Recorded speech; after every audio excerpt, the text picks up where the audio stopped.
Wallahi sa më shumë e dojmë Allahun, ma vepër mirë jemi. Ma vepër mirë jemi. Dashuria për Allahun xhallahu ala largon çdo hezitim, çdo pengesë, çdo hamendsi për veprim, dashuria ndaj Allahut e largon. Çdo vepër të keqe që s'ke mundësi me largu, vallahi është për shkak se dashuria ndaj Allahut mungon.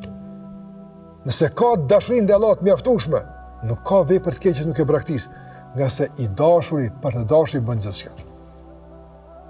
Robi për Zotin e vet bën gjithçka. E dashuria të ndrum normalisht do të më qenë funksionale. Jo dashuria e pretendimit. Jo dashuri e përgjithshme. Jo dashuri, domethënë e pa kuptimt. Ja. Feja është e disiplinës, e rregullave, mësimit, e udhëzimeve.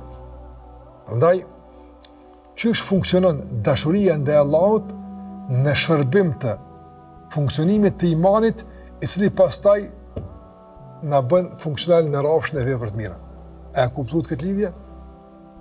Unë thash, imani e merr forcën te dashuria për Allahun për të na dhënë forcë që të jemi vepër mirë, nga se po flasim për ndikimin e imanit në veprim. E imani duhet të jetë indikuar nga dashuria për Allahun, nga dashuria ndaj Allahut xhallahu ala, që pastaj të ndikon edhe në produktivitetin ton dhe veprat tona të mira të vazhdueshme. Si ndodh kjo? Cila është e dashuri? Me çka do të ketë dashuri?